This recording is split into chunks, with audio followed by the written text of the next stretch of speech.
Hi, this is Chris again, and in part 3 of our video series on making podcasts, I'll show you how to add loops, some special effects, and a little background music to your podcast project. Alright, so here we have a project we were working on in our last video, and we're going to add a loop. A loop is just what Apple calls their sound effects, jingles, and little pieces of music that you can use in your projects. They're all copyright free, so your students can use them freely. And you access them right here in the upper right corner with this little icon that looks sort of like a loop. If you hover, it says Apple Loops. And if you click that, it'll open up and you'll see the loops pane. It's kind of overwhelming at first, but the top part is just a way to help you search for what you're looking for, and the results of the search are down here at the bottom. So you can pick a theme or a genre or sometimes even instruments here that maybe would help you find what you're looking for. For example, if I want something from maybe that's from making an international podcast of some type, I might pick world as my theme here, and I get some choices down here. You see there's quite a few choices listed. Some of them are grayed out. That means they're not currently downloaded to this machine. I could click on it and download the package, but it's incredibly large. I think it's 14 gigs. So it would take a while to download on our slow internet. So if I were you, I would avoid those and just stick with the ones that are white text here. That means they've already been downloaded. And to try one out, all you have to do is click on the little icon to the left of the name. And you can hear what it sounds like. It shows you how long the beats are over here. I'm not sure what that means exactly. What I'm usually looking for, let's see, any of these? No. Sometimes if they're, if it's music, you'll see here like this one, it tells you how long it lasts, which is usually pretty helpful for me. So I often use this little, I sort by the length. So I know these are nice and short here, they're only 1 second long. Right, whereas if I scroll down, they start to get a little longer. Here's 3 seconds. So that might be helpful. You might want to sort by length. There's also a favorites menu built in here. If you find some sounds or some music that you really like and maybe you plan to use it several times, you can click this little box here under the heart column, and that makes it adds it to your favorites, which you can then get to quickly by just clicking favorites here. It just shows you the couple of things that you've added to your favorites menu. Just a faster way of finding what you're after. Another way you could look for things is up here. There is a search bar. I usually don't have great luck with this, but if there's something specific you're after, you might be able to find it by searching. So let's pretend we want to look for something that we know has brass instruments. So I'm going to search for brass, and I'll get results that have the word brass in the name. So that might help if you're trying to find something specific. Again, you can audition it here. Okay, once you find something that you like, you just click it. It'll be selected in blue here, and you drag it over to your project. You'll notice a new track is being created for your sound effects. We'll let that go, and it's called Pop Champagne Brass, because that's the name of the sound effect we added. So I'm going to close the loops to clear it out of our way, just to give us a little more space here. Usually you'd want your music at the beginning of your project, so we can slide that over to the left. And we probably want to hear the music for just a couple of seconds before people start speaking. So I'm going to click here in the gray space and drag, which highlights all these recordings that we've done. Apple calls these regions in the directions, and then we can slide them over by clicking and dragging. Notice they're all moving together. You can also do, if you have a whole lot of recording here, you can also hit Command A, and that'll highlight everything. And then I'm holding Shift and clicking to deselect the sound effect that we just added. That allows me then to move all of these recordings back a little bit, which just gives me some room to hear my sound before the speaking starts. Try this out, see if we can play.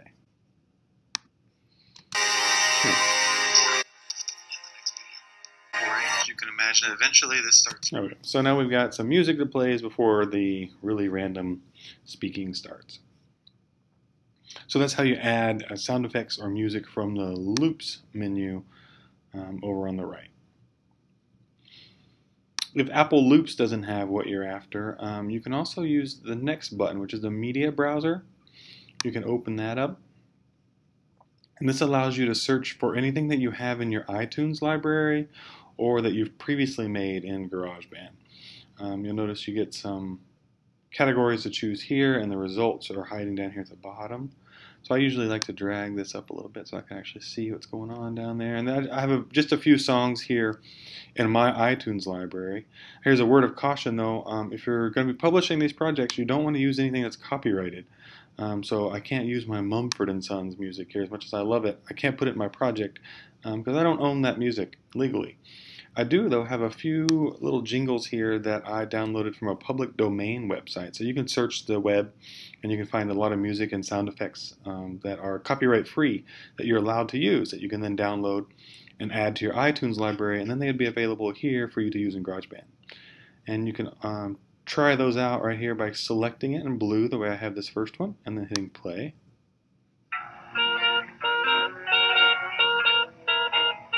Okay, so that just lets you audition it and see if it sounds good, if it sounds like it'd be a good fit for your project. If so, again, you just click on it and you drag it down here and it'll create a new track. Kind of adjust it up to the front there.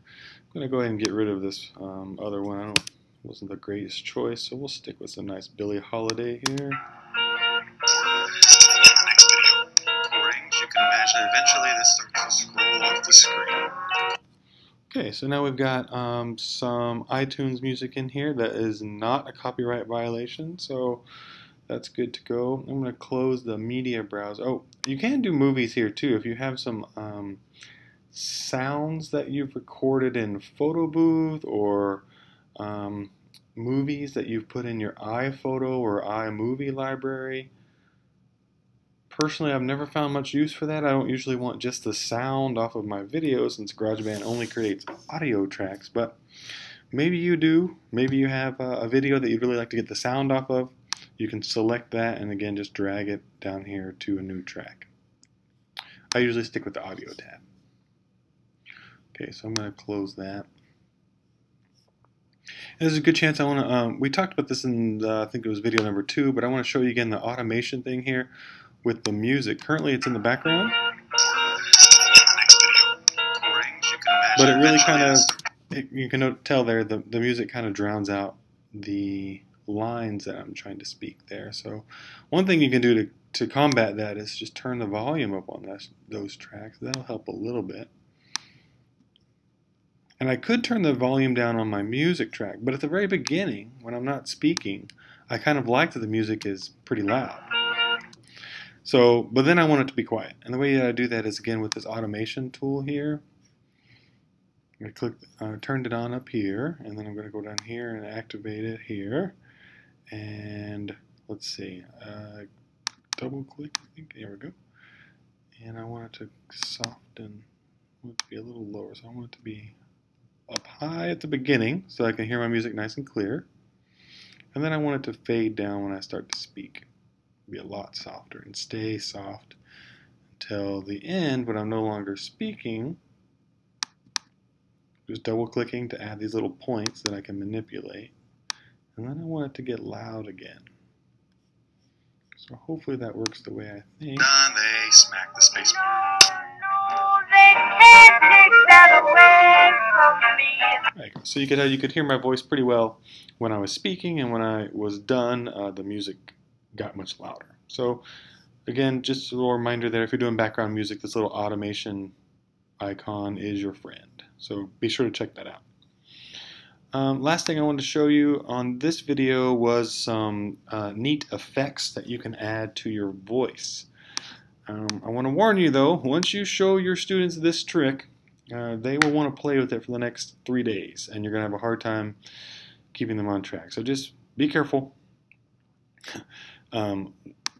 Maybe give them a certain amount of time that they can experiment before they need to get to work, and then they need to choose a voice effect and move on. And I'll show you how we do that. This is really good if you have one student who's reading multiple characters in a show. and they need to make their voice sound a little different for the different characters. Now, of course, they need to try to act in their show, right, and try to make their voice sound different, but we can then also digitally enhance it to make it sound even more different. So, for example, I read some lines here on Sue, scroll off the screen, who obviously does not sound much like a Sue right now. It sounds more like a Chris. So we're going to try to fix that, well, what we can. And to do the voice effects, you want to open up this library, which is up here in the corner, this little drawer-looking thing. And it pops this open. And here under voice, we have some different options.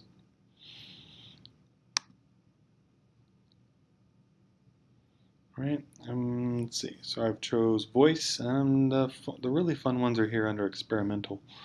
And I can go to, let's say, helium vocal. All right, so now Sue has been changed to a helium vocal. Scroll off the screen. Or you can imagine eventually it starts to scroll off the screen.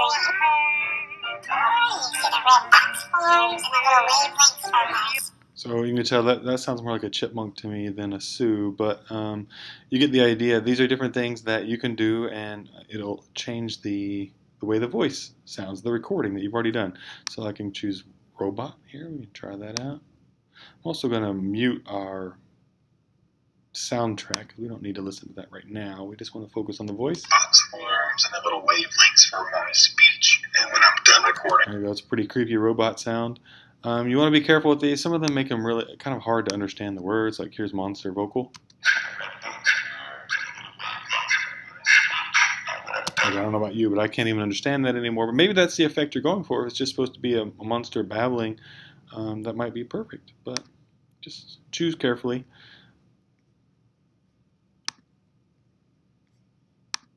So for Bob, maybe we want to make his voice maybe sound like a telephone. Maybe there's a part in my radio show where someone's on the telephone. and they'll say their lines, whatever they want to say.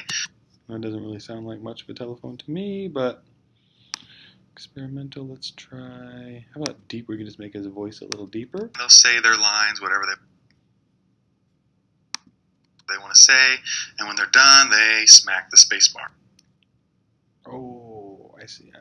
I was on the wrong track. My bad. I got to click on Bob and then start choosing some things. Let's try that again. Deeper vocal.